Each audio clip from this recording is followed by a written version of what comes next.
dúvidas, o Death Kiss combina no ápice da desgraça de Shingeki no Kyojin. Haruwardo Domodomo, meu querido e minha querida Kohai, sejam todos muito bem-vindos a mais um vídeo onde irei falar sobre o penúltimo capítulo, o capítulo já do clima final, o capítulo de número 138 de Shingeki no Kyojin, onde irei abordar o que eu achei, como foi e o que eu gostei. Então, meus queridos, já dando uma impressão básica, para vocês terem noção do início até o final do vídeo. A primeira parte vai ser muito centrada na figura mais importante do capítulo, como a segunda mais importante, que vai ser muito frisado nos amigos de infância, da Mikasa e no Armin, e do motivo do porquê eu considero que eles foram a falha do que fez o Eren fazer o que ele fez.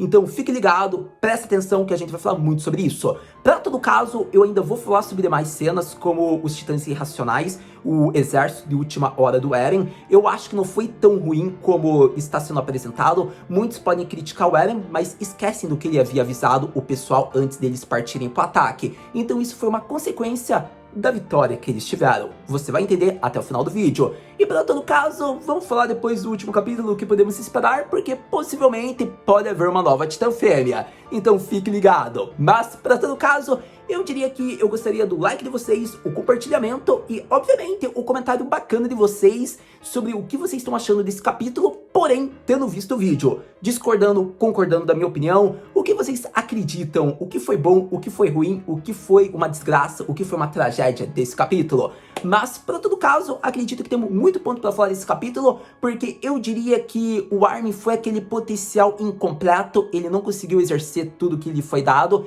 e por isso é demonstrado que a falta do Erwin culminou nessa desgraça toda. E a partir disso, eu diria que ele fez tudo o que podia, mas infelizmente ele era apenas mais um peão, sem poder fazer grandes conquistas a mais, a não ser cortar Zeke. E vemos que o final tinha que ser ela, a waifu de Shingeki, nossa amada Mikasa-sama. Eu diria que foi um momento muito grandioso. Eu acho que como ela representava a escravidão, algo que Eren odiava, é interessante, porque ela sempre foi um brinquedo, uma ferramenta, sempre teve o plot de garota apaixonada, habilidosa, e acontece que desde a manipulação que ela sofreu, é interessante ela ter desempenhado esse papel, porque foi a única escolha que ela poderia ter após não ter conseguido seguir o papel que ela poderia ter tido através das memórias que foi mostrado. Então, com isso vemos, Mikasa tinha apenas uma escolha devido ao fato dela não ter tido uma opinião afirmativa quando Eren mais precisava. Que com isso ela demonstra sua convicção, sua liberdade nascendo ao momento que ela corta seu amado e demonstra sua paixão, concluindo o capítulo em um momento onde gera várias emoções e que temos que falar calmamente, cena por cena, destaque. Então vamos logo falar sobre Attack on Titan e seu capítulo mais recente, que deveria ficar mais conhecido como Amigos de Infância, a luta do Colossal contra o Fundador e o beijo da amada Mikasa no nosso querido Eren. Começando com a impressão básica de uma maneira rápida, que eu não quero me enrolar muito nos aspectos centrais, vamos logo a Mikasa, Armin, Levi, Erwin. É interessante porque o primeiro momento, para ser mais curto, já vamos para o Titã Colossal. Eu acho que é interessante, guys, por conta que o erro foi do Levi, querendo ou não. E eu acho que é interessante, porque o Levi pode ser muito habilidoso, pode ser capitão de esquadrão, de tropa, mas não pode ser o comandante supremo. Não é à toa que a gente viu que em momento algum ele sempre foi cotado. A gente vê que a Hanji escolheu o Armin do que ele para ser o comandante. Para você ver que o Levi não tem muito o aspecto de saber fazer talvez uma decisão mais racional, por mais que ele seja a mão direita que sempre vai estar a par das situações, como ele sempre esteve ao lado da Hanji nas negociações, nas construções, como foi demonstrado nos 3 anos. Mas é interessante porque ele não tem meio que o perfil possivelmente de comandante, não é à toa que a gente vê que foi um erro praticamente ele ter escolhido o Armin. É interessante porque, ao meu ver, o Erwin é visionário, porém ele não tinha, um sonho, algo que ele desejava logo em frente após o porão. Tudo estava centrado no porão, tudo que ele necessitava, tudo que ele desejava. A partir desse momento, vemos que o Armin já tinha um sonho, o que permitiu com que ele sobrevivesse e fosse o escolhido. E eu não discordo, naquele tempo, naquela época, eu ainda concordo que o Armin merecia mais que o Erwin.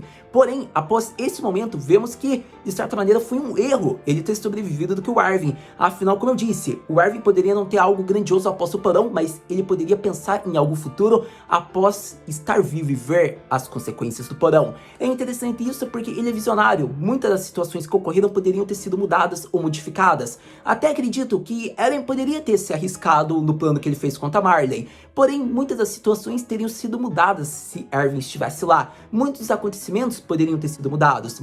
A rebelião que ocorreu nas muralhas toda a consequência que o Eren fez um grupo de rebeldes, muito desses quesitos poderia ter sido mudado. Então eu acredito que talvez ele soubesse utilizar-se da temática, da técnica do rugido da terra. O Armin era alguém muito maduro, muito experiente, e infelizmente eu não posso culpar o Armin, por conta de que o Armin não escolheu ter sobrevivido, gente. Então ele infelizmente foi aquele potencial que não é um gênio por completo como o Armin. Então a partir disso a gente já nota, ele é gênio, mas não por completo diante do Armin.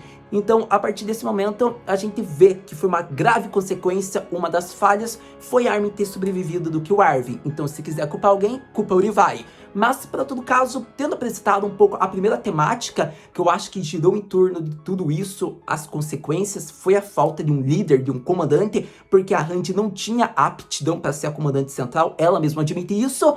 Vamos agora falar da maior falha realmente, centrada no capítulo, vamos falar da minha querida Mikasa.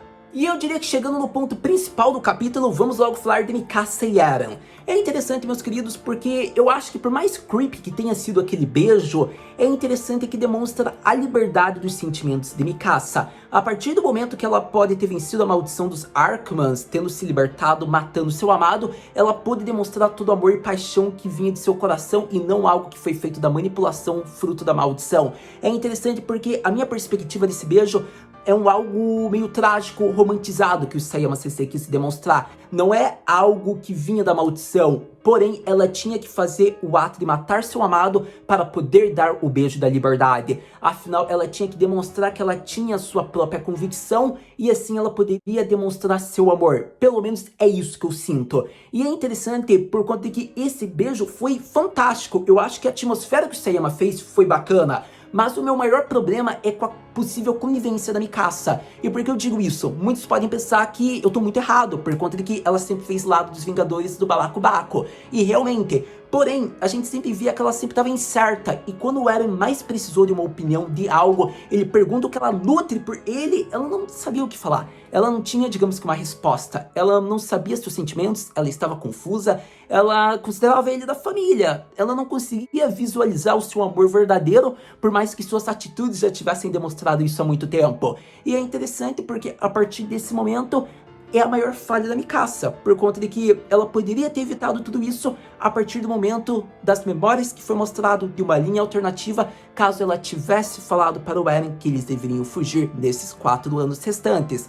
A partir disso, muita coisa teria sido mudada, muitas consequências teriam sido mudadas, muitas tragédias teriam sido feitas, mas acontece que eles teriam tido uma vida em modos felizes. E a partir disso, eu acho que é interessante frisar que a Mikasa, ela é uma personagem que é muito amor e ódio. Ela não é mais essa personagem que eu admirava, amava. Eu poderia muito bem dizer que a Pieck é a minha wife favorita hoje em dia de Shingeki no Kyojin. A Mikasa, infelizmente, eu não consigo mais considerar isso, porque ela é uma personagem obsessiva pelo protagonista, habilidosa e que apenas no final conseguiu ter sua opinião, matando quem amava, para depois poder demonstrar seus sentimentos. É uma história trágica para essa waifu, é uma das personagens mais tristes dos animes. Ela foi manipulada por muito tempo, ela não conseguiu ter uma convicção, digamos que no momento mais importante, o que a tornou conivente, que não pôde tomar atitudes necessárias nos momentos mais certos. Então, infelizmente, o fato do genocídio ter ocorrido, em grande parte, vai para Mikasa a culpa,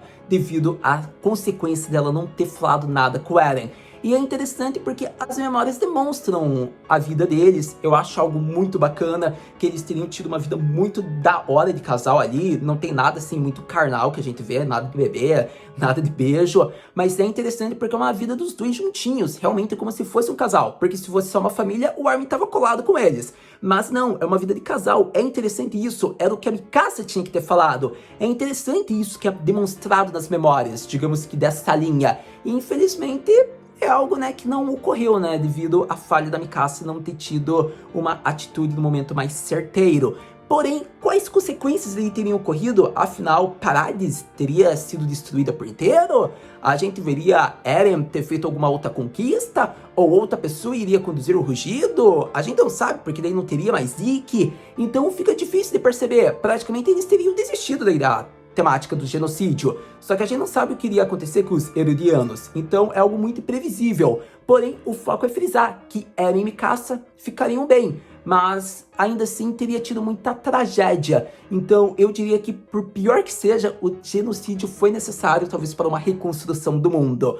E, infelizmente, a Mikasa fica aqui com amor e ódio, porque ela teve o seu lado bom e o seu lado não bom. Porque se ela tivesse intervido, a gente viu o que iria acontecer. Porém, por ela não intervir, a gente viu a consequência que o Eren fez. Ele ama ela, mas como parte da família, não uma pessoa carnal com que ele fez seu filhote, como aquela loirinha lá, não é mesmo? A partir desse momento é interessante porque a gente vê que o Eren amou seus companheiros, porém, como foi mostrado, se eles intervissem, ele não teria escolha e ele teve que transformá-los em titãs irracionais, como foi demonstrado ao momento que teve a consequência final resultante em sua morte, onde gera ódio porque a Ymir demonstra um sorriso sem sentido, ao meu ver, que cria expectativas para o próximo capítulo. Sem dúvidas, um excelente capítulo com pitadas de deploração. Eu diria que é o significado de Shingeki no Kyojin. Muitas pessoas vão odiar esse capítulo, vão falar que não foi nada excelente. E eu respeito a opinião, cada um tem sua opinião.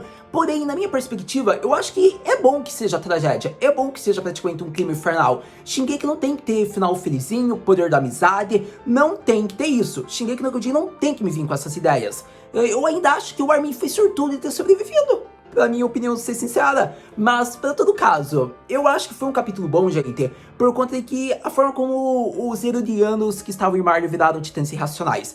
Eu acho que foi bacana isso acontecer. E muitos vão falar, por que, Haru, você acha que foi bacana isso? Porque demonstra que Shingeki no Kyojin não vai ser feliz. Isso tem que ser um clima realmente triste, trágico. Eles não quiseram confrontar o Eren, eles não quiseram tentar parar o rugido da terra. Tá aí a consequência deles. Eles venceram. Ué, conseguiram a paz. Muitos sobreviveram. Mas acontece que eles vão ser mortos praticamente. E eu posso dizer que possivelmente, no melhor dos casos, caso a Ymir ou milagrosamente o Eren não faça com que eles voltem a ser humanos, que eu não duvido que isso ocorra, pode ser que o Jean vire um novo blindado, porque ele tava na cola da nuca do Reiner.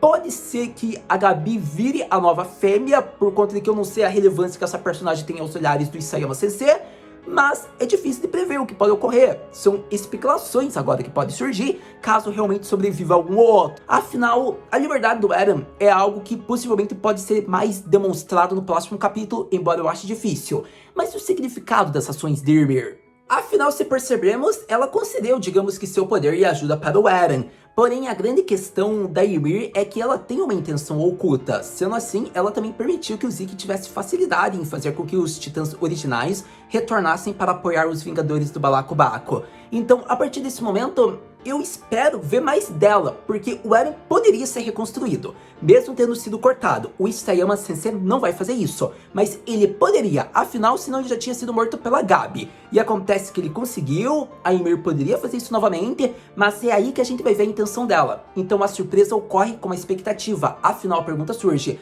Haru Senpai, o que podemos esperar para o próximo capítulo de Shingeki no Kyojin, sendo o final capítulo? Para o próximo capítulo de Shingeki no Kyojin é expectativa criada acima da média, afinal estamos falando do final da obra. A partir disso, não duvido que o Isayama Sensei faça com que se passe já 5 a 10 anos, demonstrando, digamos que todos mais maduros, quem sobreviveu, quem não sobreviveu, digamos que o significado por trás das ações da Ymir, na opinião de Mikasa e Armin. Então é interessante, não duvide, o Isayama Sensei é capaz de fazer isso, nem que seja uma passagem de 5 anos ou algo assim. Eu duvido muito que vai continuar assim, digamos que seguido. Ele já vai fazer uma passagem de tempo para mostrar mais as consequências, como o mundo está andando, se eles conseguiram se unir, algo que vai soar um pouco forçado, mas praticamente com todas as consequências, talvez eles se unam agora em prol da paz mundial. Então possivelmente pode ser demonstrado algo assim, e eu duvido muito que vai focar no Eren. Eu diria que talvez só no finalzinho, ou talvez com a Ymir,